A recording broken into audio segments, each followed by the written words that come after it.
go. So what I want to do is I want to actually do a real quick brainstorm of questions that you guys might have in the area of partnerships specifically, but we can even make it a little bit broader with regard to steps 1 through 4 as well. But let's just write down all of the questions you guys might have in that area. So, and it's not your responsibility to answer all of them, by the way. Yeah. But by the end of the day, I want to make sure that we've answered any questions you guys have, because this is our last official day until we have Pitch Fest, and we'll have Momentum 5 to launch that. And with this class here graduating, we're going to launch a Pitch Fest here in the next couple of months. And that'll be kind of the big finale fuel. But for right now, we want to make sure we talk that. So what questions do you guys have about anything in the 5-step process, but definitely we're probably focusing more on the partnerships right now. Yes? So how do you explore options or equity share in a consulting relationship whenever the client offers it, but you have no idea what the next step is? How do you joint venture with people whenever you own the client, or partner with another consultant beyond just having them as a subcontractor? Because I know the subcontractor route in that relationship. I have questions as a businesswoman, how to make myself as strong as possible financially in that, because I don't know how to do that, and financially, also legally, so finding protecting yourself, that relationship, because I have a partnership meeting tomorrow. I have another client that came to me that they talked about options, and then I'm partnering with someone on another project. So it's I'll leave happening off the all woman around part, because that's a valid question for the dudes in the room too. Yeah. Cool. Yeah. Cool. See, Right, I right. just assume that Mine's men know a how to little make more more money than women. That's a bad belief. Yeah. That's a bad belief. Mine's a little more generic than that. I would just like to know more about the different types of partnerships that are out there, because I finally figured out exactly where I'm going with my company. And it's possible I'll be talking to people about investment partnerships. We'll be covering that specifically this afternoon. So that's Okay. good. Will you put investors under hers just as a Yeah, trigger? because kind of piggybacking a little bit on what Michelle was saying, I don't completely understand the difference between investors, equity partners. Like, I don't. Great. All right. Actually, Understand Cheryl all would be that. appropriate Yeah. for that. So. Yeah. Okay. I came late, but are you specifically talking about legal documents? Yes. Or okay, so We're like really talking about anything under the aspect of partnerships today, from employees to marketing partners, joint your venture own business partners, partner. referral Okay. partners, Co-owners. co-owners, investors. Yeah, you name it. So our go-to-market is through lighting professionals, and we have 1 or 2 that are really strong throughout the nation. They're generating $4 million a year in business. My thought was to co-market with them as a mentor program, but it's hard because you're also aligning the brand and the personality, which isn't a bad thing, because both of these people are stand-up, very, very good quality people, and I've known them for over 10 years. Yeah. So it's kind of like, I know when you have relationships like with, sports athletes and they fall, it's not good, but I feel good with the figures. Yes. My question is, because they do get very funny, because they are powerful. Right. And so what is a good way to communicate and have kind of an agreement with a customer that's generating $1 million a year in business, so you have clean communication. And don't damage the relationship. That's right. And you can Yeah. also leverage, because they want opportunity and annuity and things like that as well. Yep. So that's a question that I would have. Yep. Okay. And reputation. I'm and kind of impact of the paraphrasing those. reputation. I kind of got a couple Right. things there. I wanted to talk about maybe licensing versus franchising versus other options. What's the appropriate style of a mentoring relationship? What happens when customers actually move into becoming a partner? And how does that happen? When Perfect. do you introduce legal documents to not piss them off? Or, yeah. I want legal documents Yeah. for this. Yes. I'm sorry. No. All right. Any other questions? Yes. For both sides. Yes. So I would be interested in knowing more as far as what are some of the things to look out for initially when you're actually considering it. So initially when you're meeting with someone for the first thing, some of the questions that you would want to ask to even see if it's a possibility. Yep. Yeah, so just kind of that beginning Yep. of like how to introduce exploration. maybe, like, yeah. The discovery session. Yeah, there you go. Exactly. So that would be Yeah. Yeah, because I had a client this week who is a consultant who said, and was asking for like general coffee time, and I said, well, I'll have time for that in mid-June, whenever my schedule opens up, and he said, maybe you need a partner, and I said, I need an administrator, I know that, Right. Because a partner would mean I take on double administrative tasks. So I said, I need an administrator, and he said, well, maybe we should talk about how I can help you. And I thought, are you offering to be my assistant? I mean, it was just a bizarre, Yeah. he's a seasoned 15-year older than me consultant. I'm like, where is he going with this? And I don't even know. Okay. That was a bizarre, it was a bizarre text. What would that question be like? What- It's the same as her. Okay, so No, what to it look for? wasn't patronizing, it wasn't patronizing. Actually, you know, let's put that, let's subset that with, good / bad signs. Yeah, kind of those initial questions. 'Cause Yeah. I've been Yeah. approached before too, and I'm like, are you just pitching me on your, you know, like I want. Yeah, wait a minute, oh Is shit, this I'm in a- a sales, Are you I'm trying in a to sales get- meeting yeah. now. Yeah, Yeah. exactly. Are you I'm trying to like, get me to pay you, Yeah, is this or even do you before really you set the want appointment, to? sometimes you're Yes. like, All right, we'll Yeah. talk about Yeah. that for sure. Perfect, Yeah. thank you. From my perspective, we white label a lot of things because we're in the channel, right? We already have legal Software? documentation in place, IT services, Okay, yeah. right? Boots on the ground, Yep. physically doing Yep. the work. So- We are very often maybe a third, fourth rung in Yep. the whole grand scheme of things, Yep. right? We understand the white labeling piece. And we have legal documentation. However, there are times that we have to then go to a partner. How can, and there's documentation there, but is there a way to bulletproof that documentation when somebody steps out of line? Right? Because it does happen. And when that does happen, the dominoes fall. So, you know, what are the legal ramifications? What is the verbiage that can go into that documentation to just add another layer Penalty. of protection? Yeah. Yeah. Because again, it's a very broad legal doc, and there's no ramifications yeah. of if you do this, this is Yeah. what will happen. It's probably general damage Right, language, exactly. and that's it. Cool. These are good questions. Yeah, Yeah. I have another question too. And I'll tell you, Cheryl is amazing. She helped me get rid of my business partner from before. I didn't take her out. Cheryl's your attorney, that's right. I forgot, Yeah, she's Cheryl's your attorney. great. But I do have a question too from the standpoint of, because I completely trust Cheryl, but there's a lot of other people out there that like want to help you, and they will throw like advice People at you. or How do you, attorneys? attorneys? Okay. Like I've had attorneys say to me, oh, because I'll be like, yeah, I think I want to copyright this, and they're like, oh, just put the little C on it. Like, how do you decipher between? Clearly not an IP attorney, if that's all this is. Yeah. All right, so what would that question be then? Like seriously, I've had people like the weirdest Yeah. stuff. If you're, how about professionals as partners? How do you select the right professionals to be your partner to grow your company? Gotcha, yeah, great. Okay, what else? Grant, you had one? Yeah, our sales reps in the field are all independent contractors. And I own the company 100%, but I was considering potentially giving them some sort of ownership feel, like kind of like an attorney firm, but maybe they don't own the equity in the company, but they. Profit interest. Yeah, so they get distributions based on their percentage of Performance. the revenue. So how does that whole structure Yep, potentially work? I love that model. So I'd like to time No them shared in. equity. I want to time. They're independents, but I don't Yeah. feel like independents, but I'd like to even tie them in a little bit more, so it's harder for them to leave. Yeah, it's the 'Cause carrot. they feel like they own. Yeah, I hear ya. Yes, I would put that on incentive compensation. Oh, okay, I put IC for independent contractors, That's so let okay. me also We'll- put I'll just, Incentive comp. And that would Yeah. be to attract.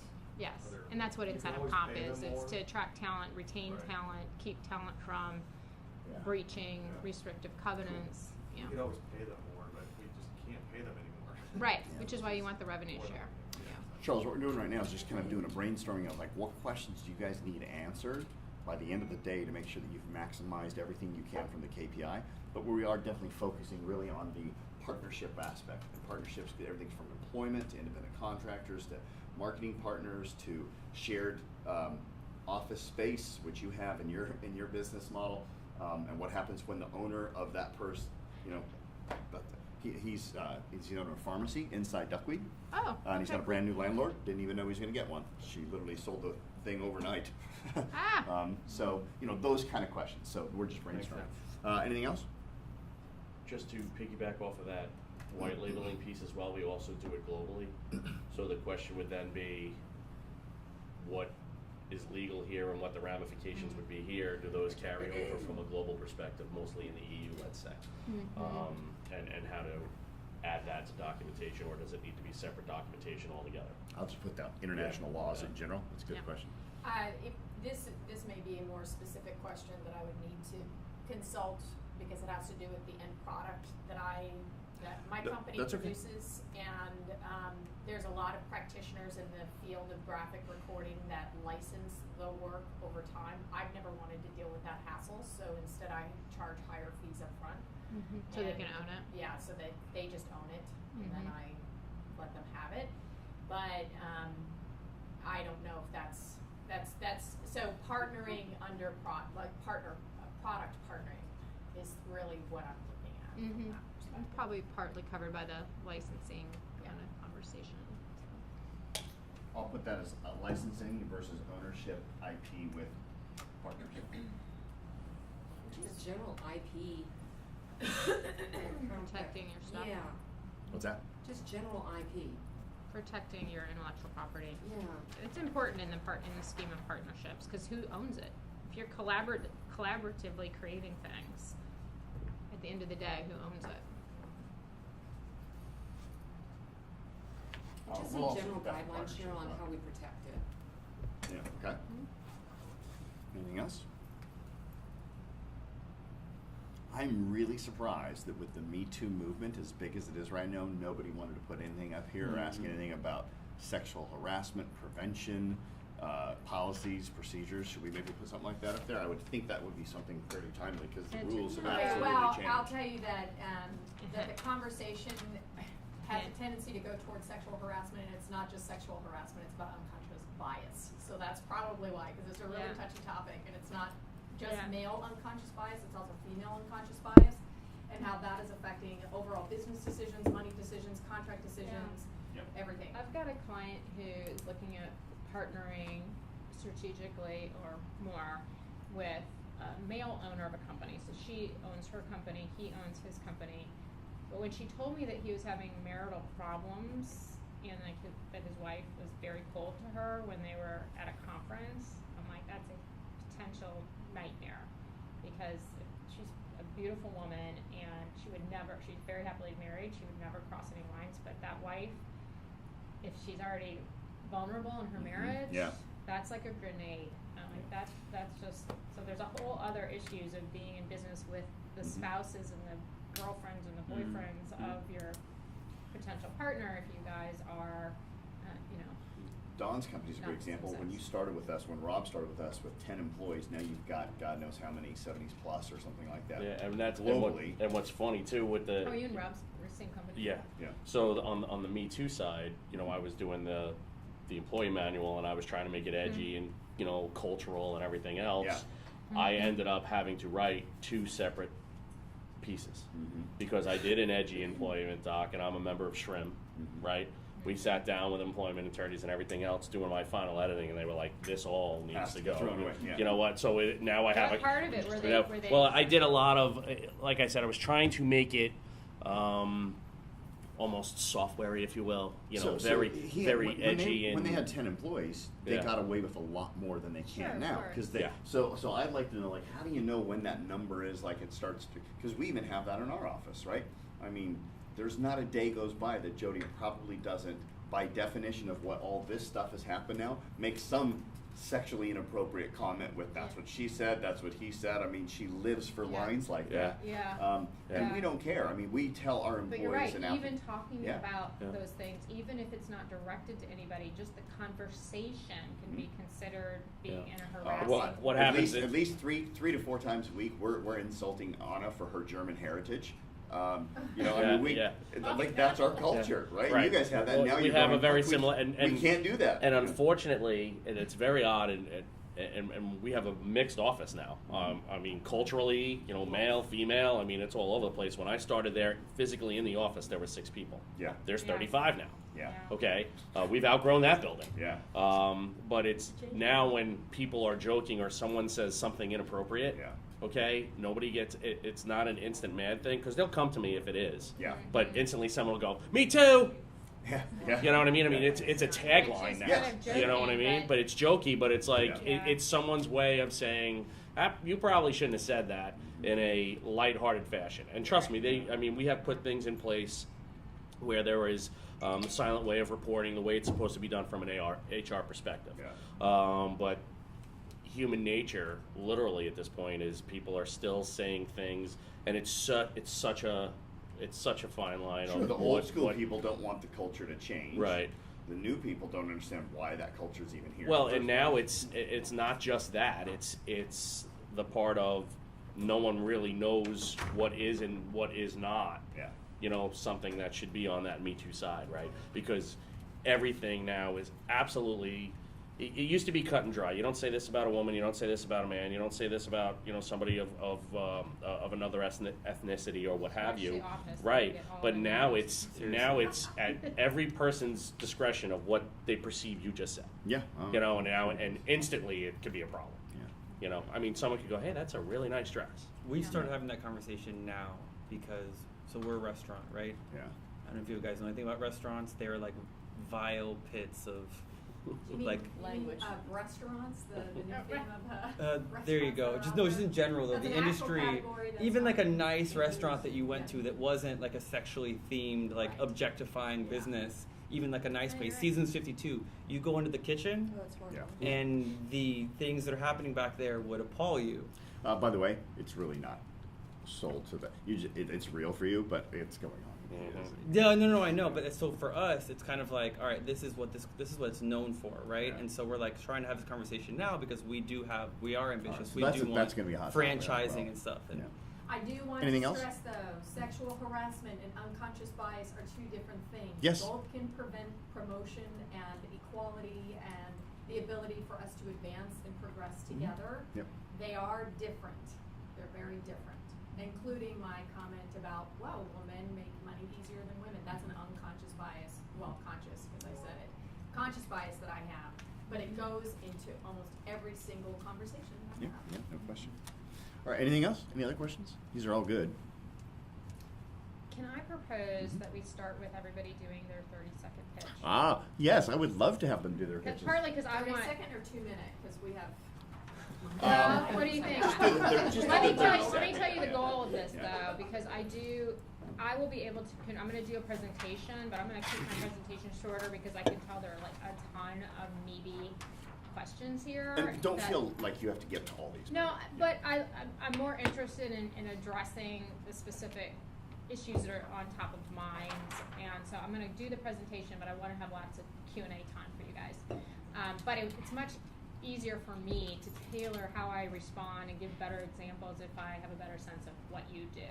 So some of you, I obviously know what you do, but I don't know all of you. So so whether you think the 30-minute or the 2-minute or whatever is better for that, then 30-second. Yeah, just do the 30. You're like 30 minutes. We haven't done that one. Do your quick pitch for now. Okay. You don't have to write the whole social. So pitch. I'm Michelle Mueller. I'm the co-owner of Garden Light LED. We are a 21-year-old Tampa-based designer and manufacturer of high-quality architectural and outdoor lighting. We started as a two-person business. Literally in 1996, my husband had lost everything and started doing landscape lighting. I came on board with my background, and we've built now a company that is manufacturing all of our products here in Tampa, Florida. So we design, engineer, manufacture, turn metal on site. We have Haas CNC machines. We have over 50 employees.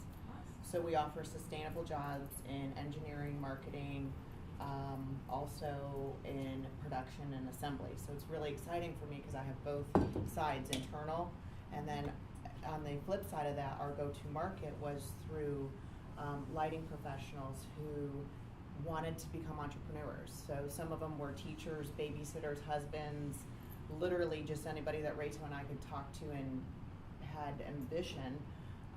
They became our partners. So we've grown, of the 500 dealers we have throughout North America, we've grown 30 multi-million-dollar companies together with these partners. We offer. All right, that's good enough. We got that. Thank you, Topher. Well, I'm going to make mine really short because I haven't practiced my pitch in forever, but I'm Julie McAdoo with Office Pride Commercial Cleaning Services. I've been in business for about 4.5 years doing that, and we specialize in small to medium-sized businesses, typically with anywhere from 3 to about 50 employees. employees on a daily or weekly basis. I know. Yes. We use Office Pride. Nice. Michelle Royal, founder of Ridge, a group of creative consultants that exclusively works with technology executives to help them inspire their teams and grow their customers at the same time. We help, I've been in this business for 20 years. Some of my clients have moved with PwC, Deloitte, Disney, although I do work with local firms as well.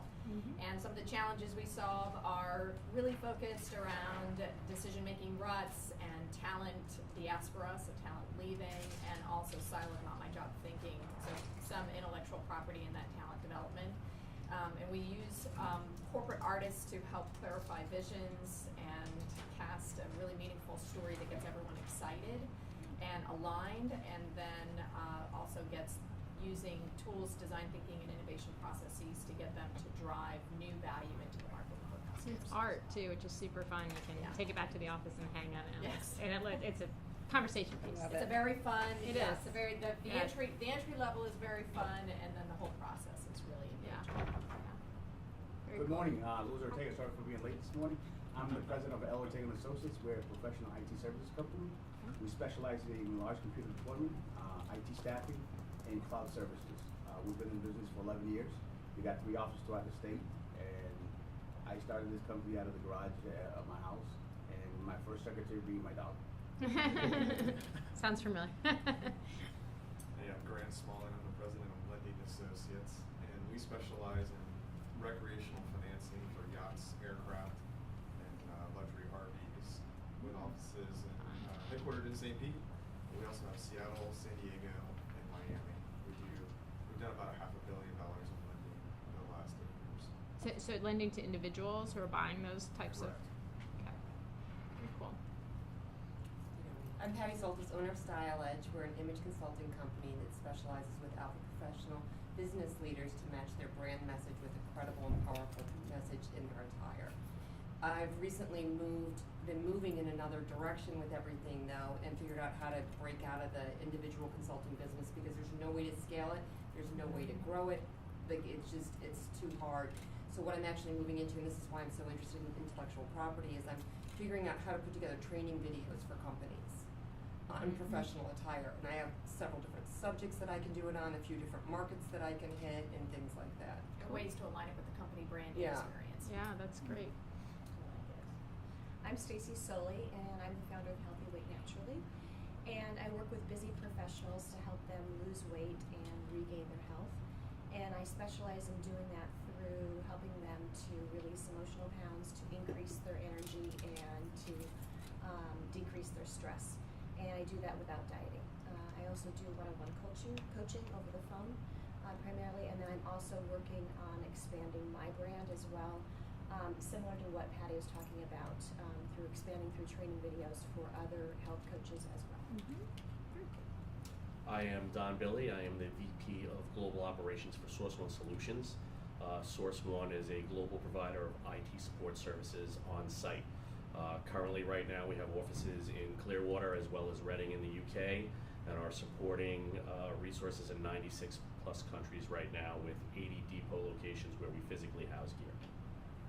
Cool. My name is Charles Rumpf, and I'm the co-founder of Pharmacy Vegan Kitchen and Bakery here in downtown Tampa. We specialize in making vegan food really accessible and really delicious. We've been nominated for a few awards: Best Donuts, Best Mac and Cheese, some things you wouldn't expect from a vegan restaurant. Yeah. Actually it's going to be our 1-year anniversary this month. Yay! And if you were to talk to our customers, they would tell you that they cannot believe that our food is vegan. That's true. He followed the pattern. Yes, he's done very well. All right. Having said that, so now you kind of got an idea of who we got here in the room, and we've got one more person coming who is Luda. She'll be sitting there, and she has a import lighting company, Italian right now, if I'm not mistaken, but I think she's actually going to a couple of, she's moving into a couple other places, so she'll be here shortly. Having said that, let me go ahead and just turn the reins over to you, and I'm going to let you roll. This is one of those days where I love it because I really don't even have to be present here the first half, so it's nice because she just rolls with it. So Cheryl Hunter, as I mentioned earlier, she's the founder of Hunter Business Law. She's also a client of ours. She was one of our first clients back from KPI 1. So you guys are KPI what, 10? 10. Yeah. So it's kind of cool to see what can happen over a 5-year period of time, which is approximately how long it was. She went from a one-person show to, how many do you have now, by the way? You've got? I've got 4 attorneys and 2 paralegals and an assistant, Okay. and I'm on a fast hiring track. I just interviewed somebody yesterday and I have another interview set up. So She's got 2 offices, one in St. Pete, one in Tampa, and she was just saying before you got in, she's actually looking at a 5,000 square foot place right now because she can't fit all the people in the building she owns. So, yeah, anyway, so having said that, she knows this system intimately. She's gone through the process, which is great. So it's my honor and my pleasure to introduce Cheryl Hunter from Hunter Business Law. do you have a clicker? No, you just swipe the screen. Hmm? Just swipe the screen. Sweet. That's your current slide, and then you go like No that. Tinder practice, but I'm gonna give it. I love Yeah. your photo, by the way. But this You did one's- such a good job. I've got a new one because I'm like, well, these are now like 5 years old. So. Wow, you look so pretty. She, I like trust your me, eyes. you haven't changed, okay? But she does update them. She's one of Michael's best clients. She I like update them about having every 6 a to 12 months. variety because for different contexts, Yeah. I think it's good. Anyway, you guys are in good hands. Yeah, I've sent all of my peeps to Michael too because like I just know it's gonna turn out well if I get him to do the headshots. Yeah, he's got it. So yeah, so Topher obviously gave you the background on my firm, and I do want to share with you because I think this is part of the partner conversation. You know, and I'm sure this has happened to several of you, but when I've more recently gotten to a certain point, gotten some awards, built the firm to a certain level, in the last probably 3 months, I've had 3 different law firms, larger law firms, come and want me to take my team into their companies. And it's been a very interesting process to evaluate those lucrative opportunities, interesting opportunities. But one of the things that when you go through the process of KPI, you start to embrace your own brand and your own vision and where you see yourself and your services and your company manifesting itself. And I've decided, put my foot down that I am not, it felt like a sellout. It felt like trying to merge into somebody else's vision and somebody else's brand is just not where I want to be, despite some of the appealing parts of it, of all that support and all those other attorneys. And so I'm definitely just going to embrace the journey that I'm on and hire the level of attorneys that I need to handle all the work that we've gotten. So you will find that you're going to get hit with certain things, and I think part of the process and the journey that you've been on is to really know what your mission and your vision and why you're doing what you're doing and what it all means, so that when those temptations come at you, you can stay grounded in the company that you're building. And it doesn't mean those opportunities shouldn't be taken advantage of. It just gives you an ability to evaluate it. But it also speaks to the fact that part of the reason they're coming to me is they're like, you're a marketing genius for law. You know, like the amount of work that we're getting, the presence in a lot of the business environments, and the being on Bay News 9 multiple times, getting published, getting to be a speaker at a lot of events. They want that in their firm because there's too many attorneys that are very good practitioners, but they're not able to get business. So what you're doing, becoming that KPI, it works. It does attract business and it attracts opportunities, and it's something that not a lot of people can do in terms of making rain for your own company. So I'm pleased to see that you're here, and I wish you well with that journey that you're on, and that many opportunities will continue to come to you along the way. So the partner trap is the presentation that in the book. The same slide, sadly, was up last year. I still don't have my book done. But I've been very busy building the firm, so I'm not going to give myself too hard of a time about it. But the reason I started writing this book is because I've had far too many clients, and I in fact have several right now, who are going through extremely challenging, emotionally draining, financially draining disputes with business partners. And so from a book standpoint, and most of the presentation part of this, it's more of co-owner issues.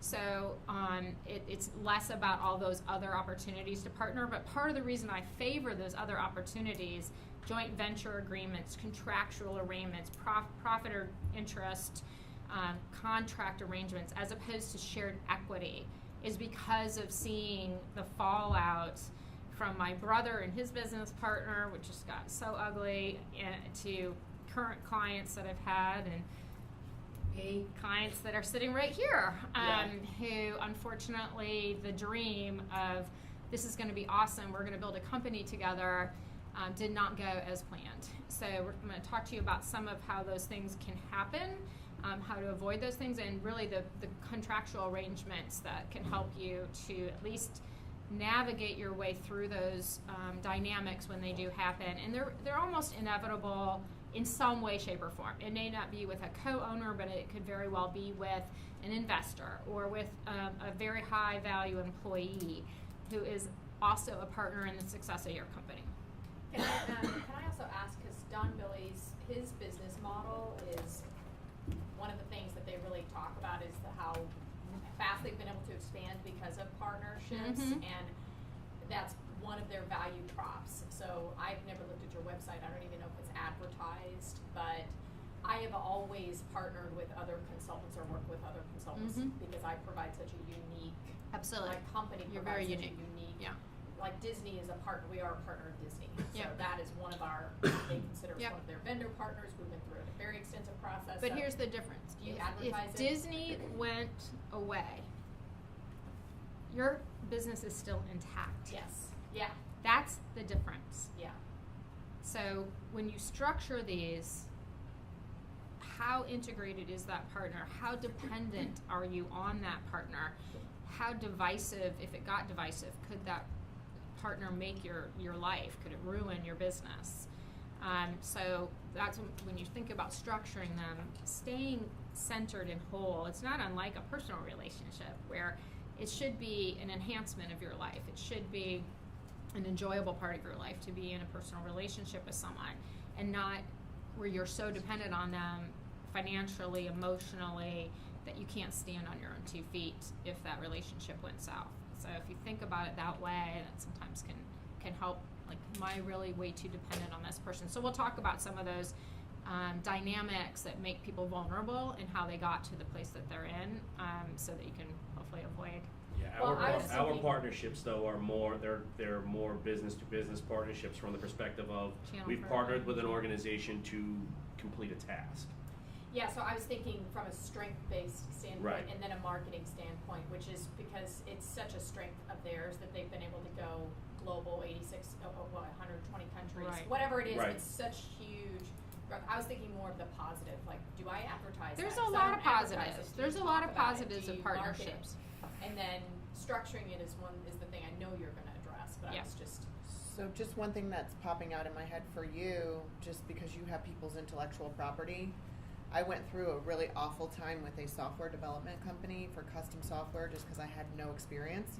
And I knew we wanted to go digital, so I kind of took what was in front of me because it was painted as a very great picture. They Solution. showed me the bright and shiny object, and I was like, I want it. Yeah. I didn't think along the way, number one, the development, number two, the intellectual property, and all the documents that I really needed to have in order. So it was Yeah. a great learning experience, Yeah. but it was really hard. I mean, No, we had that's- Carlton Fields at the end trying to get a hold of our intellectual property. So Yeah. now with software, and I do have a unique situation with, because we ended up bringing our marketing team in-house, I have a very high caliber individual who we are on amazing terms. He's rebuilt an entire digital marketing platform for me that has an amazing user interface for our customers and can spin up sites, co-marketed sites very Yeah. quickly, super dynamic. And of course, I've had hard conversations with him, like, Jason, you know what I went through because they saved me during everything. Right. So I do want to talk to you specifically for my company regarding that relationship. He's internal. He has assured me that he has integrity, and he says, like, I built this for you. Basically, after Well, everything you've gone that's through. great, but I can just answer your question very quickly. Yeah.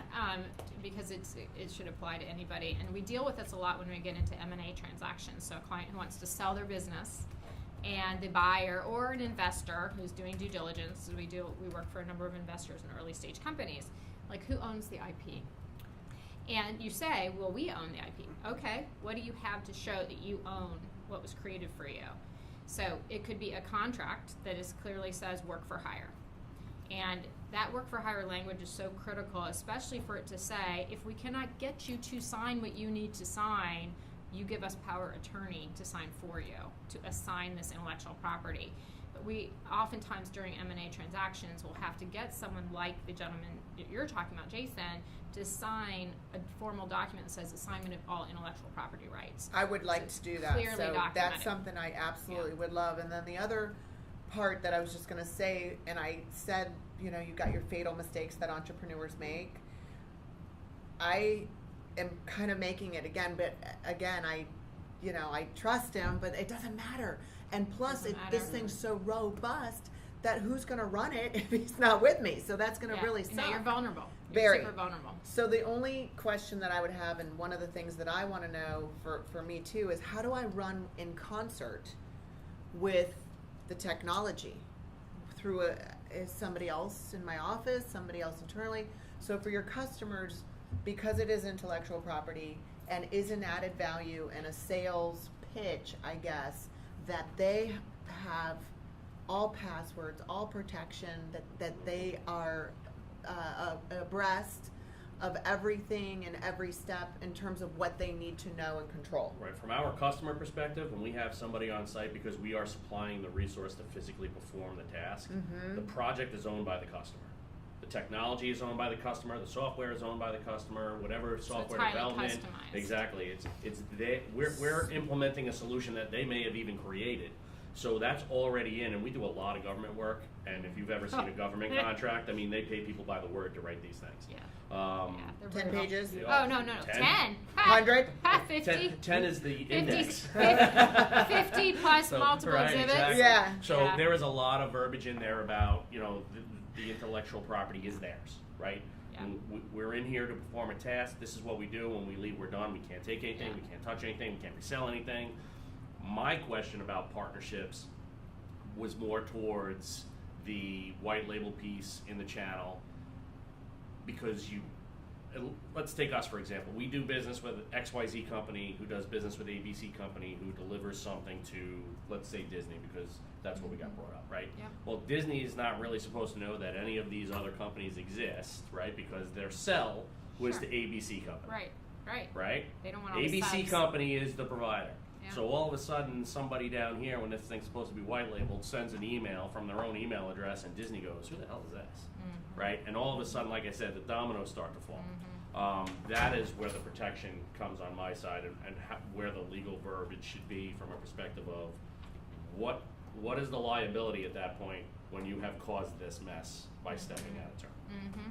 Not so much the IP, because it then becomes a going direct to a customer type of scenario. Well, So yes, it's a and the customer. It's customers- almost like a customer theft, if you will. Well, the subcontractor world of developers, software developers, I mean, it's so common that you do Yep. sub out work. Yep. And where we've seen some big problems is you sub it out to somebody in India or even in our country, but they're like a lone wolf and Yep. they're very good developers, coders. How do you possibly, once they know the keys, they have the code, how do you possibly know Police for that. sure that they're Exactly. not going to go rogue? There's no way to Right. 100% protect against that. You have to do the best that you can to be highly selective in who you work with, and it's more difficult to enforce it if they are overseas, Right. because the legal costs, navigating foreign laws Mhm. about those rights can get extremely challenging. Yep. So I was trying to narrow the scope. A lot of what companies will do, they'll only give pieces to different subs. That's one way to deal with it. So Company nobody does that has, too. nobody has all of the keys to the castle. They only can get Exactly. into one little area. Yep. So digital footprint, digital administrative access limitations. So that's one way. So in that instance, maybe there needs to be some kind of a email communications can only go through one Yeah, one hub, If you and take that's the VA it. for example, when you're talking about not giving everybody the keys to the castle, the Yeah. VA, as much as you hear negative about them from a technology perspective, from an information perspective, nobody has their own machine now. Everything is done via virtual, right? So you may have a machine in front of you, it has a reader in it, you swipe your card, you're working from a machine, but you're working virtually. Mhm. So you can develop not stuff, on you your can work, device. you can't download anything, you can't touch No. anything, you cannot walk And out if because they even if terminate you're you, sitting, there's exactly, no access at all. you have nothing. Yeah. You have nothing. Yeah. There's nothing you can download. There's nothing you physically can touch in their system that's not, you So know. one way to think about penalty-wise is what's called liquidated damages. So damages are very hard to determine actual damage. Value. So what's the customer fallout? Like, Right. does that mean you're losing the contract, or is the customer actually suing you? Right. If they're not doing those things, but you know there's major reputational damage, it's very hard to prove just generic reputation damage, or you Gotcha. don't have an actual loss. So one consideration is to put a liquidated damages, and a liquidated damages is an actual dollar amount. So if it's a small subcontractor, you say if you violate these rules, you will be hit with $100,000 per violation, or $10,000. It has to be somewhat tied to actual damages, or it's Right. considered punitive. Mhm. But when people actually see a dollar amount instead of you could be sued for damages, Right. vaguely, It seems more pastoral, it right? Like, yeah. yes, and it doesn't seem like if they feel like, oh my God, if I actually do that, It's going to cost me. it's gonna 100 cost Gs. it's Yeah. gonna cost me 100 Right. G's. Right. So that's one option to kind of scare them Got it. No, I to mean, compliance. What did you call that document? It's called it's a liquidated the damages one for me clause. for my software. Oh, yeah. That's a intellectual property assignment agreement. Basically, it's just confirming that they do not own it. They may have worked on it. They do not own it. You own it. Yeah.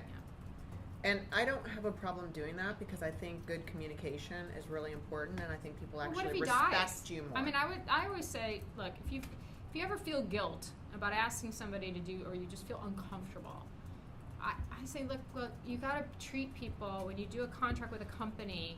And I love the CEO. They're great. They've been friends for years. They would never do anything wrong. That CEO may be dead tomorrow. May not own the company in a month. You have to enter into agreements with the idea that somebody not so nice might be on the other end of that contract. Or don't make them assignable. You can get out, but even that's not as good. It's just making the agreement fair and reasonable and acceptable to you, no matter who's behind the scenes on it. And in Jason's instance, if he died, now you're dealing with his estate. If his estate thinks he created something super valuable, and you can't prove that it was clearly created for you and your exclusive use, then you've got a fight on your hands, and it's not pretty. And So do we name it specific? So it's a master dealer platform. Do we name it specifically? I would. And all the Absolutely. bells Is and he an whistles? employee? He is my, yeah. He's employed. Was he an with us. employee when he created it? Yeah. Yeah, so that works in your favor in terms of, And in that's what terms he of- said. Yes. He said yeah. anything Yeah. be The employed law by you. would work in your favor to state that when it's actually an employee, that the work that they were doing. Where it can get tricky is if somebody creates a solution for your business, something that you could use in your business, but it's not direct, that you didn't ask them to create. No, let's say Jason was on the weekend, he's like, I think there's a whole nother angle to the lighting business that my current employer's not doing. I'm going to create it on my own time, using my own equipment, on the weekends. That's where it gets really tricky. Who owns that? Yeah, we did have somebody do that actually with software that calculates wattage.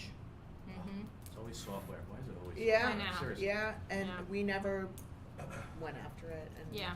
it's an app. Is that But something in from your an- but you should have an employment agreement. That's I what I was do. just gonna say. We That's- absolutely and do. that says that anything that you create, even if off hours, that has to do with this business. Yeah. I don't care if you want to go create, some other dating widget app on or your own. something, right? Yes, Yeah. I don't care about Exactly. that. But if it's something that could be utilized in this business, in this industry, we own it. Yeah, because I was gonna say, is that like standard verbiage? You can I add need to without double check. disclosure? I mean, we have like a whole series of onboarding documents and everything, but would you do that in concert with the typical, do you think I should have another layer? Because at the end of the day, let's say I have 25 master dealers that have co-marketed sites. We're hosting it. We're controlling it. We're helping them. I just went through this nightmare a year ago with Yeah. these other guys, and fortunately, I was able to recruit really good people because of the Yeah. strategy. Yeah.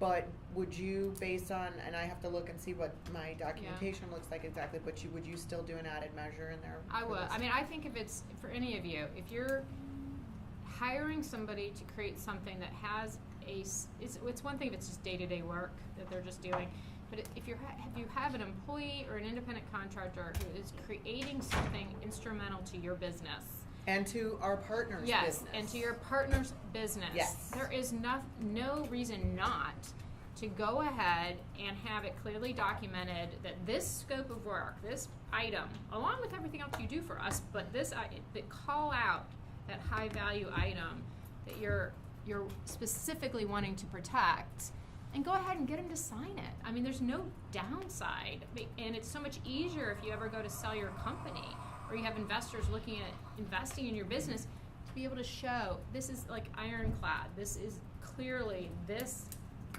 software or this product or this training module or this training materials are owned by my company.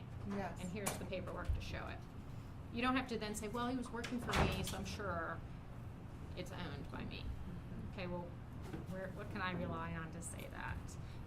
I'll tell you what happens, at least in the context of selling your business. The less you have clear documentation of things, it just creates risk. Doesn't mean they won't buy you, but because you're creating risk, you're going to have to sign representations and warranties to that effect. So let's take the case of Jason. So if I'm buying your business, I'm a little anxious about whether this is clear. I'm going to make sure that you sign a representation warranty that you own 100%, you own all of the intellectual property that I'm purchasing in an asset purchase agreement. Then I'm going to tie indemnification language to the reps and warranties. And it's going to say that if that person or anybody comes after me, the buyer, and says that in fact you didn't own that intellectual property, at least in full, and therefore when I purchased this asset, it wasn't actually sent to me, freely owned by me, and therefore I'm now getting sued. I'm now having to deal with this, and you're going to indemnify me for that. You're going to have to cover all of my legal fees. Then they're going to say, well, because I don't know if you'll actually be available and I'll be able to get you and I don't want to have to sue you for that, I'm going to do a holdback on the purchase. So if they pay you $10 million for your company, I want $1 million holdback, and I'll give it to you in 2 years. Or you're going to have to do an earn out. So every time you add risk, your deal terms go down. The value of your company, the purchase price goes down. They're going to mitigate their risk in these other ways, and that's not advantageous to you. So it's just so much better just take that out of the equation. Say, you don't need an indemnification clause. There's no basis for a holdback of the funds, because here, I've given you written contracts that these are not risks. So there's a lot of that. I always tell people to, when they're also saying, and it applies absolutely to these types of contractual arrangements, is always imagine you're going to sell your company in a month. Somebody else is coming in. All the things that you feel comfortable with, doesn't matter. Somebody else is going to feel comfortable. And you have to do this for a few reasons. One, it will force you to be more disciplined about how you run your company, to run it as a professional business owner that doesn't just accept that somebody told you they would do this or what have you. Because you gotta, if you think about it from the perspective of a buyer, they don't know these people, they don't know these partners, they're not going to accept verbal or half-ass written agreements. They want to see that they're good, solid agreements. Do you value the asset? Or is that kind of just like a number? Mean? Like could I say the master dealer platform that he created is valued at? Well, I would never put a net value on it, because you want to be able to put a value on it later. So it might be much higher. in that so it's not like you say, oh, it's a $500,000 You got to have software. some consideration. You can say you were paid in consideration for the fact that you were paid $50,000 to do this work. We own it. Yeah, I mean, you always want to have consideration in a contract, but I wouldn't put a valuation. I would put what your consideration was. Correct for that. Yeah. Okay. It sounds like Cheryl can help you with that. That's what I'm hearing. Yeah. I'm hearing that Cheryl can help you write that contract. Well, and any attorney can. I mean, that's a business attorney. You just want to make sure you get an attorney that's experienced enough and understands, if they can't talk to you this way. Carlton Fields was very expensive. Yes, they are. Let's just put I it used that to way. work there. That's where I started. Yeah. Elaine Yost is our attorney for Okay. software. But Yeah. man, we had a crazy. Yeah. Well, if you were in a dispute, was it litigation? We did not. Okay. No, we settled. All right. Yeah, we didn't want to. But it was still a dispute. So Yeah. that's where it gets. Yeah. Yeah. Mm-hmm. Turns out that's the other reason what you pay for the contract, even if it seems expensive, I promise you, it's nothing nothing compared, to the yes. dispute. Yeah.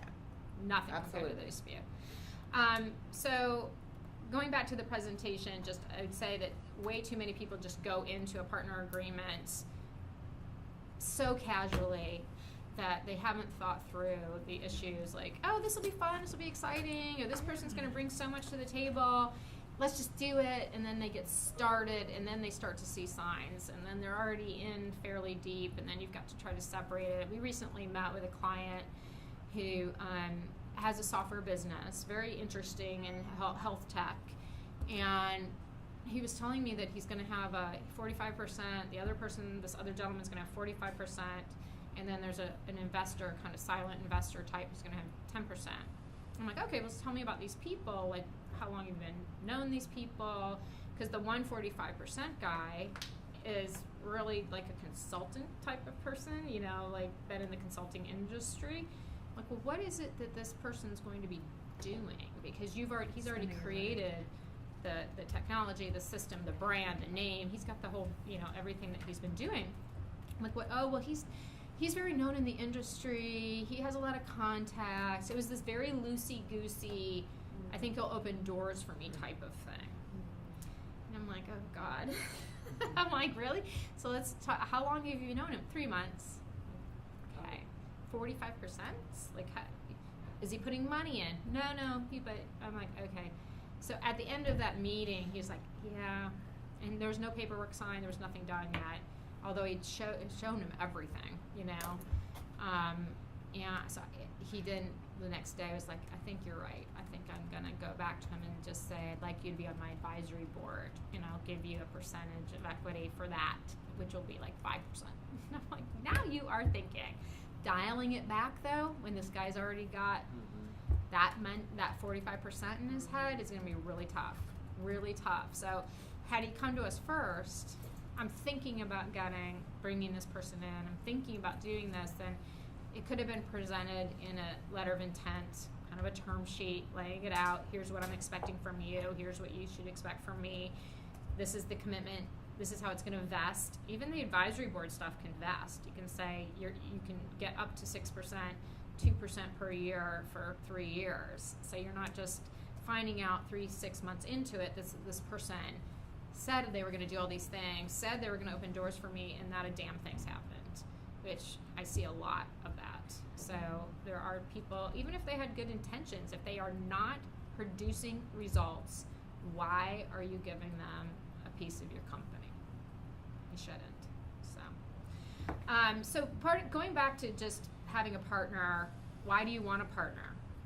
You know, I think there's a famous book, Simon whatever, on why. It's the same asking your question of like, why am I doing this business? Having that clarity of mind. Why do you need a partner? Why do you need a partner for channel partner purposes? Why do you need a partner for investing purposes? And then always thinking about what are the alternatives to having a partner. So whatever, if you say, I need an outside capital investor. Okay. What else could you do to get the money if you didn't get an outside capital investor? Well, is a bank loan an option? Is an alternative lending source an option? Is a short-term bridge loan an option? Is a convertible debt an option? You know, asking yourself these questions, and what are the pros and cons of those different alternatives? So just because somebody is in your face, in your world, looks like the immediate door in front of you, which is, I think, happens so often. I need money. This person just came into my world. They're offering me $100,000. I need it to go to this next level. They've asked for 10%. I need it right now, so I'm just going to go with it. And without thinking about, you could have gone to a bank and gotten that same loan as a line of credit, because you don't even need the full $100,000.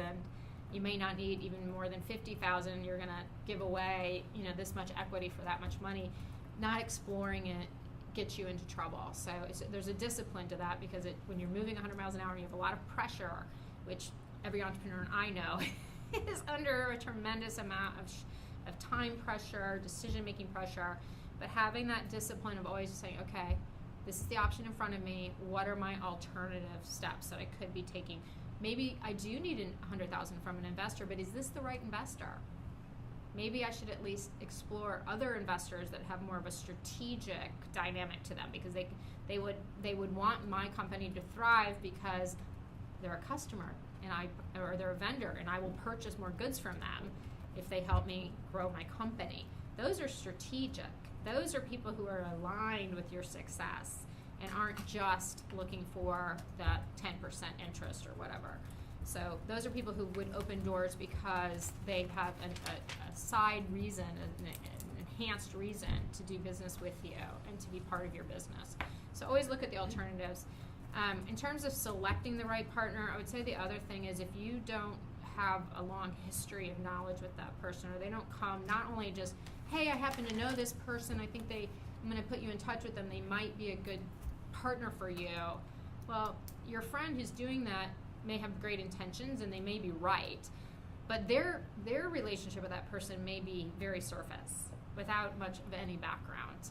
So I encourage background checks. I really do. I think that if people would run background checks as just a matter of course, they would find some things. There might be somebody who has very highly educated, has a great resume that's truthful, but guess what? They're major in debt. May not even be their fault, but you need to know that. You need to know that something happened where either they mismanaged their money, or the reality is that they're in debt, and that's going to impact their decisions. Yes, yeah. Because they're desperate for the money. So there's just things that you've got to flesh out and be a little bit less trusting about individuals that you maybe only have a passing knowledge, if you're honest with yourself about it. And some of the best bad people are extremely charismatic, very persuasive, and they can make you feel like they're bigger than life, but when it comes down to the goods, they don't deliver. So just be cautious. And then we're going to talk about what needs to be in a written agreement. I'm going to get to that. And what happens when you get into a partner trap. So that's kind of how I'm breaking the book down. Like, why would you even have a partner? What are the alternatives to types of partnerships? What do you do when you want to get into a partner relationship in terms of contractual agreements, working through question marks while you're getting along and getting those decisions documented?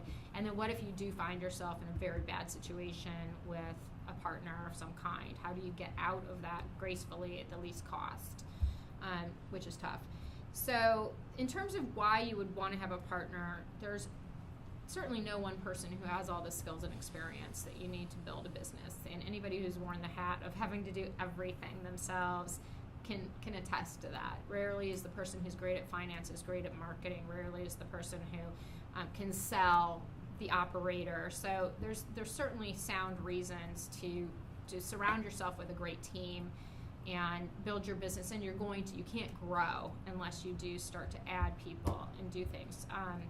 No one person has all the resources. Having access, people who can walk through the doors, who either have industry experience, they can go to a conference and walk you around and everybody knows them. Hey, Michael, that's wonderful. That's a great entree. So those are high value people in the terms of the contacts. So I don't know if you guys, how many of you listen to NPR One podcasts? Do you ever listen to How I Built This? I'm obsessed with it. I love it so much. So I was listening to the interview with Samuel Adams, the founder of Samuel Adams, which is gym coach, and his father had said to him, and I almost had a heart attack when I first heard him, you got to find a partner. And I'm like, like, don't start your business without a partner. And I'm like, wait. And then he was talking about, he was very well educated. I can't remember which top school he went to, but he had an undergrad and a business degree. And he's like, when I first, and he'd been a consultant with like Deloitte or something. Yeah. I think it was like Young and Ernst and Young or something. And so he said, actually, I was like looking at my classmates and other consultants, smart people that I respected, and then I realized, nope, the secretary I had at my job is who I need to partner with, because she had all these organizational skills and personality skills that he didn't have, and ended up picking Rhonda, his former secretary, to really be his partner on this journey. I'm sure they weren't equal partners equity-wise, but in terms of having someone who could help him grow the company. So sometimes thinking through, it doesn't have to necessarily be somebody who like immediately comes to mind as, wow, this person's so impressive. If you're impressive and you've got your type A and you've got the goods to go forward, maybe you need just somebody who can execute really effectively and who you can rely on emotionally to support your vision and to do things for you. And that person can have much higher value to you than someone who may have these credentials that look like a more natural choice to have as a partner. So I thought that was an interesting interview with that gentleman. One of the things that, and Michelle, this kind of goes to your point about thinking that men have more of this or that. One of the things I see is more women struggle with starting companies all by themselves. There's almost like this concept of I need a crutch. I see it with men too, but I see it more often with women. When I say I need a crutch, it's more of an emotional, mental thing. So I look at them and I say, all right, if this person was going to climb Mount Everest, they've got all the training, all the background, all the experience, they've been in the industry a long time, they are truly an expert. There's no reason they couldn't go up the mountain without a partner. But there's an emotional lack of confidence and sense that I've got to have somebody go with me. And they seek out that kind of emotional crutch by jointly owning equity in a business instead of just knowing that they have the capability to do this and they have the capability to lead a company, and they can just hire employees or contractors. They don't have to have an equal partner to get them on that journey. So if you are looking at getting a partner, is it because you're in kind of feeling like exhausted, run down, not sure what step to take next? If you're doing this at an insecure time, that's not probably the best time to make a decision about a partner. Go back to business basics. What is it that I need? What is holding me back from being able to go to the next level with my company? What resource do I need? It could be a contractor. It could be a temporary help. It could be a very good business coach or consultant who can come in and just help you get past something that you're just not very good at doing, instead of giving up that much equity to get to that next level just because you're feeling like you can't do it by yourself. And I just quickly about that, women have 2 jobs. We have, in general, roughly 60 to 80 hours of unpaid work every single week. So there's, and that's just traditional. It's maybe some women are able to financially afford all of the additional support that they need to manage a household. But even in my household, if I did not manage the household, my house would literally be stacks and stacks of games and just crap everywhere. It would drive me insane. So there is an added weight for women of 2 jobs. So it's not just I need a partner because I'm feeling insecure in the job. It's I need a partner because if not, then I'm literally doing 2 full-time jobs. I mean, it's an extremely, and I don't have children. I can't imagine what people who have children are like. And but that is exhausting. But that's a sound reason, right? Yes. I mean, and that's what I'm saying. If you evaluate it and you actually have a very sound reason for needing to split up the labor, and the only way to split it up is to give equity because you don't have enough money to pay somebody the kind of salary it would take for them to do 50% of the work, that's a fair reason to give up equity. And that would be a good one. It's just making sure that you're not doing it because there's an emotional crutch issue that could be resolved through other avenues, and to not give up on yourself and your ability to control your company or to give up too much just because of a particular vulnerability that could be overcome in an alternative way. So that mentality of my new partner will rescue my business, that to me is a recipe for disaster. Like the idea that, but for, if I could just bring in this partner, they're going to fix all the problems with the company. If you haven't evaluated what the problems with the company or why is the company failing, I wouldn't expect that any one person can come in and just fix it for you. And if they actually do fix it for you, they're probably going to want to take more of the business than they already are talking about taking. So certainly somebody may have the skills to help your business get back on equal footing. But to think that they're just going to come in and rescue you because you haven't been able to do your business properly is not a good mindset for bringing in that person, because if nothing else, your expectations of them might be too high. You know, you've already brought the company to this struggle level, and it's going to take time for anybody to come in and fix what's wrong with the business. Or maybe it's just not a very good business. You know, I mean, I started an online education company, and it just frankly wasn't a great business model. And I don't care who was running it. It was just not the right recipe for a profitable business. We made some money, but not nearly to account for the amount of work that was involved. I learned a ton of stuff, but I don't care who would have come in. It was just not a great business model. So sometimes it's just cut your losses. It'll be fun to be a partner with my best buddy. So there was another interview, which is that, I've got the name in here somewhere, but on how I built this, Anais or something. It's baby blankets. So they're these Muslim, you'll see them now, type of cloth. It's very thin for swaddling babies, but you can use it for all sorts of things, nursing covers. And so she started this company with her best friend, who was literally the godmother to each other's children. And their relationship, as they grew the company, they got a massive order from Target, kind of very, very early. And it was going to cost a tremendous amount of money to upfront purchase the inventory to meet those orders, which was fantastic to have these orders.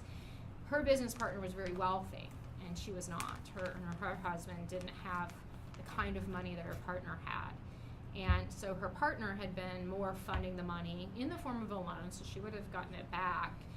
But at some point, the partner's husband was like, I'm done with this. Like, we should be owning, the vast majority of this company. We're funding it. Sort of putting down the worker bees contributions, that it was all the money and not the worker bees work.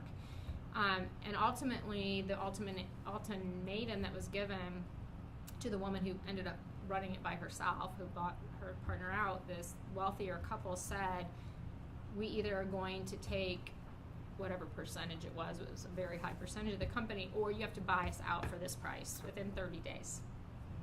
And knowing the vulnerability, because if you don't get all those chances with Target. So she ended up cobbling together and getting the $500,000 that they required to be bought out from she got them from other investors and bought her out. And now she has a $100 million revenue company.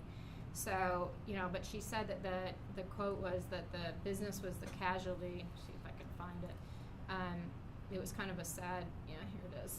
So, oops. No. Oh yeah. The money part of it is what brought about the demise of Claudia and my partnership. And then she goes on to say later, the friendship was the casualty of the business. And you could hear the sadness in her voice about the demise of the friendship. And they've never spoken since. And the real irony is those are their two children's names. And that when they formed the company, they had both recently given birth. So Claudia, the one who's not involved in her child's name, is still on that product, which would be a very surreal thing if you sold out for $500,000 and it's now a $100 million business. So it's got a little sting to it. Big sting to it. There was another story, and I can't remember which business it was, but it was partners with like a brother-in-law, and then it just ripped the family dynamics apart to have had that partner. And so it's, and again, an obvious choice, maybe somebody who's in your life intimately. It'll be so fun to build a company together. Sometimes you never imagine that it's going to get big, like, oh, this will just be some fun thing. We're just going to do these baby blankets. And all of a sudden it turns into a really a going concern. To recognize that there is a risk that friendship could be the casualty of the business. And do you want to subject the friendship? There's certainly acquaintances that we have that we just really like. They think they're high energy, they're fun, they're interesting. Maybe you want to do some kind of business with them, but those really tight, close relationships may not be the place to. Now you're in business with your husband, right? Mm-hmm. Yep. So, and we don't have any documents, but we've been together for 18 years, and he actually moved in. We joke. I wrote a poem for him, and he moved in with a box and a dog named Shmoo. But we had a 10 by 10 executive suite when we started, Yeah. and we Yeah. built our business together, which is So- nice for me because Yeah. I know that I was with him in the beginning, so I don't Yeah. ever have to feel that Yeah. penny. And we have a unspoken trust for, you know, he handles all the money. We're debt free, privately held. Mm-hmm. I'm more the strategy, vision. Mm-hmm. Yes. So you Um, have a compatible We do. dynamic, We do. and there was another interview with Kate Spade and her husband. They founded it together very much, and similar. Very, you know, I'm still married today, but we get a lot of referrals from a divorce firm, and whenever they have divorce clients who own a company with their spouse, they send them to us. So we handled just in the last 6 months probably 3 of those, where the businesses now have to be settled up because they're not business attorneys, they're divorce attorneys. So they want a business attorney to help untangle the complications of the business through that divorce process, and it makes the divorce much harder in the sense that their financial world is completely tied up together along with, and if you own your own company, often the company's your identity. I mean, there's a real emotional connection to your company, and if both partners feel that they built it together, I mean, you can imagine, like, if you're just cut my arm off, you know, like, you're taking my company away, but somebody has to take it, or it's got to be sold. Those are really the options. Rarely, I had one client down in Naples, they got divorced, and then they continued to run the company together for 2 years. That did not go well. It ended up just having to go through the process all over again in a different way, because but neither of them were ready to part with the ownership, and they did respect each other's contributions to running the business, that each needed each other in a way. But those relationships that we had one client who was in an e-commerce business together, and they also had a retail outlet, and so the wife ran the retail and the selections of the products and everything, and the husband was the IT guy behind it. She knew nothing about the technology, and he knew nothing about the product sourcing and the customer relationship. They totally needed each other, and the business was profitable and a nice income for both of them, but trying to get somebody else to come in and do as much as he did, the amount she would have to pay someone to do that part of the business was going to be extremely challenging for her financially, and for him probably a little less so, honestly, to do what she was doing. But she ended up getting the business, and he's going to go start almost a competitive business, which is part of the negotiation. So, like, unfortunately, they're probably both going to get a little bit damaged by that. But sometimes it's just the way it built over time together, and there's not any way around it. So we talked about that. The Laura Ingalls and Davy Crockett is just, again, to make sure that if you're going to partner with somebody and own their business together, are they going to be on this frontier journey with you? Are they somebody that if you had to go into the wild and survive, you would trust that person to be on that journey with you? They're not going to be making you go get the water and the food. I don't know if you ever watched Naked and Afraid. Do you guys ever watch that? It's like I can't tolerate it. I'm sorry. It's classic, though. I know, but I just can't. You know, you'll get into those where I've been trying to go out and kill the fish for 3 days, and they've done nothing, and they just sit there like a weakling, and you know, it just. I have 4 kids arguing in my house. I don't need to listen to. You other are on, adults. yes. You're afraid every day. Yeah. But so making sure that person isn't just sort of all talk, no action, going to make you do all the heavy lifting, and they'll just sit there for the ride. And there's usually not a complete spectrum of one extreme or the other, but there can be those, if somebody's doing, 50% more of the work, even 25% more of the work, a lot of resentment can be built up over unfair allocation of job duties. And then the other thing that can happen is if you're just better at everything, you just are, just better at everything, then you delegate to that person, go do this, and then they do a crap job, and then you have to fix it. What ends up happening is then the person who does a better job just ends up doing it themselves and then gets resentful, and then the other person can hardly be blamed in a way because they tried to do it, they just weren't very good at it. So having somebody, making sure that that person that you're relying on to do those things is actually really skilled at doing them, so that you don't end up feeling like I'm getting a bad shake here because they're supposed to handle all the sales and marketing and they're not making any sales, and now I'm having to step in and do the sales myself. That's a bitter pill, and it's almost the worst when they try. I don't know if you've ever had to fire an employee, but when you have an employee who's like a really nice person and they're really trying to do a good job and they just can't do it, to me that's the hard.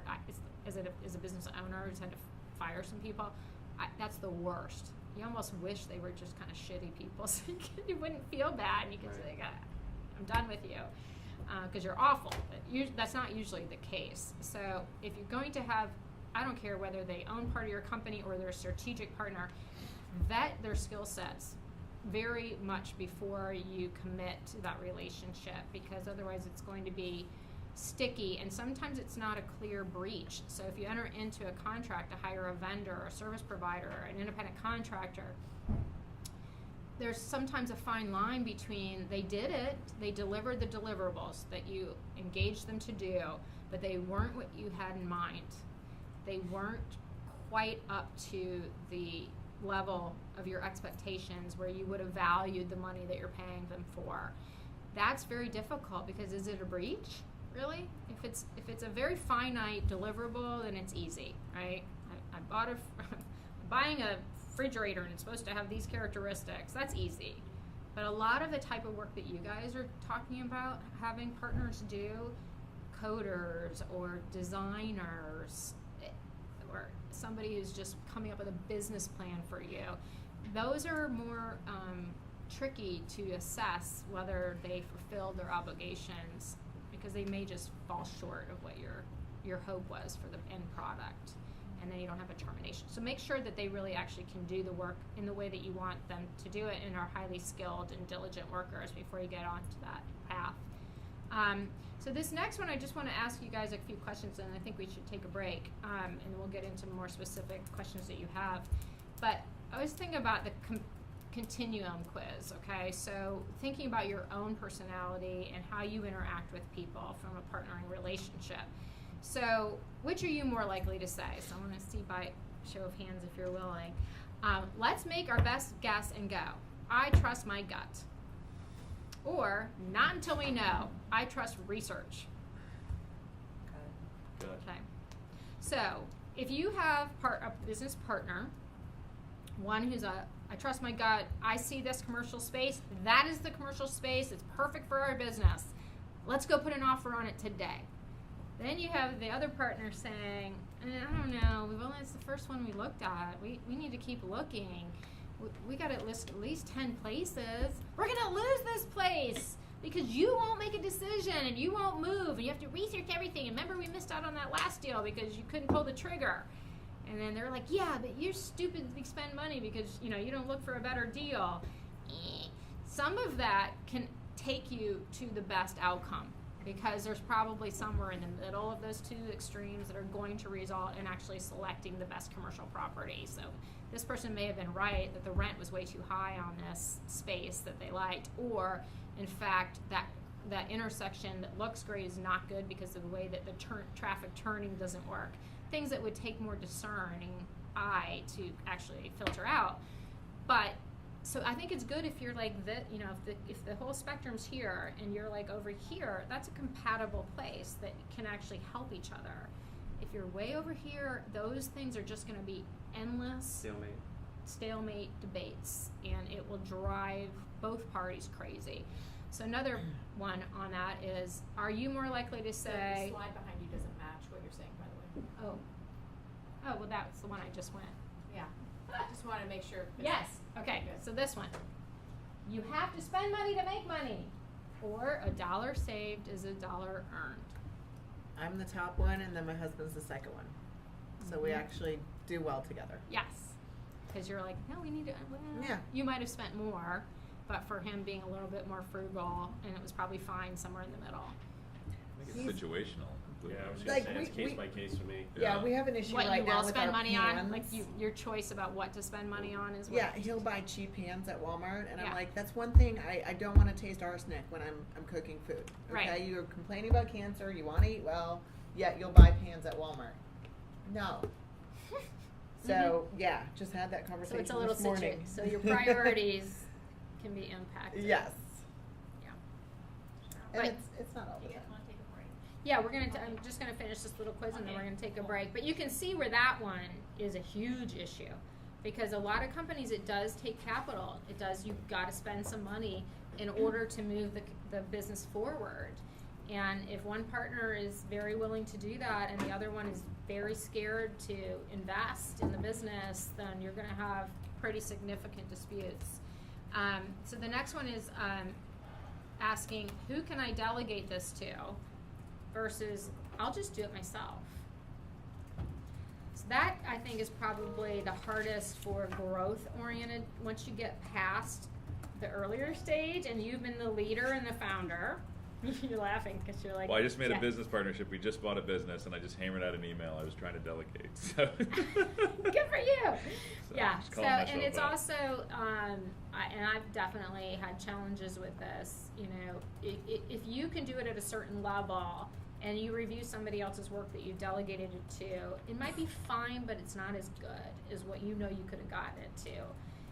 Then the temptation is to take it back and to just do it yourself.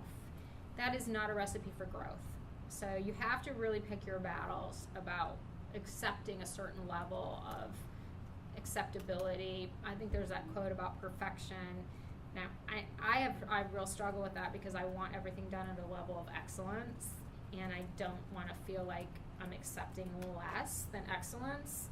So it's a struggle, and I think it's a struggle for a lot of people who started a business because they were very good at that particular type of work, that particular deliverable technician, to then transfer and allow other people to do it. So you have to kind of accept that if you're going to grow a company, that you've got to realize that other people actually can do the work, and make sure that you surround yourself with competent people and then let them do their jobs. And excellence is a perception. It is a perception. It is actually Your view of what you think is excellent and somebody else's view of what they view as excellent is entirely different. It is, and it's. That's why I don't like working with John. No, because everything's just excellent. It's just top notch. Makes me look like a jerk. No, I think you brought up a great distinction. I had an old boss that said, it's like there's two types of people in the world. There's technicians and strategists. Yeah. You know, it's like, you know, just you decide which one you're going to be, man. You know, and that's one of the things. Like, I'm like, oh, I'm being a technician right now. I'm not actually running from a point of strategy. It's very hard. It's Yeah. very hard if you've worn the one hat and you've been the one doing all the work for people, and then you have to transition to kind of overseeing the growth of the company instead. It's an interesting switch for sure. The next one is, I have a great idea. This is annoying, sorry. I have a great idea for our business, or we have enough on our plate. So this is the scope creep thing, and particularly a lot of partners will be partners with where one person is the visionary and the other person is the executor, right? Operations versus leader. You can imagine a situation where, like, hey, I think we should add this other line of business. Like, this could be awesome. Like, let's take your case, Patty. You want to add this other line, right? Well, if you had a partner, though, who was the one having to execute on every idea that you came up with and had to do all the work, you coming in with all these new plans and let's go do this too, when they're already drowning, having to try to execute on all your fabulous ideas, that can be very tricky. So again, if on the continuum, if you're close, where one person has really excellent ideas and the other person implements them, the person with the ideas has to have some level of patience. Okay, I think that's a great idea, but we need to roll that out over time, and we can't do all of these things at one time. Now, I'm kind of one of those people who is scope creep. I'm very curious. I love all different kinds of businesses. I have to really discipline myself to say, stay focused on the type of legal work you're doing, the type of business that you're in. No, you can't go invest in all these other companies and do all these other things all the time. There's only so many hours in the day, so I understand it. But that's another area. So, and then this one.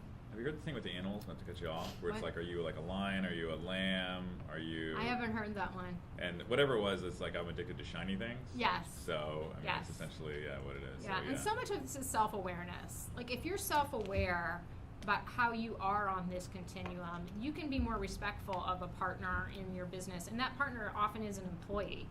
Because if you're the visionary and you're coming up with the ideas and you're giving it to your team, and your team is drowning, and you don't see that, and you don't see that you're not getting where you want to go because you're making them do too many disparate things at one time, you've got to have an awareness about your tendencies in order to lead your team effectively and to have good partner relationships. And that's true for strategic partners too, because if you keep throwing it at, you aren't even done with the first project and you're saying, hey, we need you to also do this, you know, that's just not a good situation.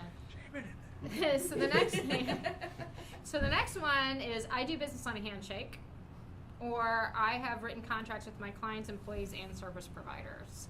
So We have a room where we beat each other up about this in my office. So. You do. I've been in that room.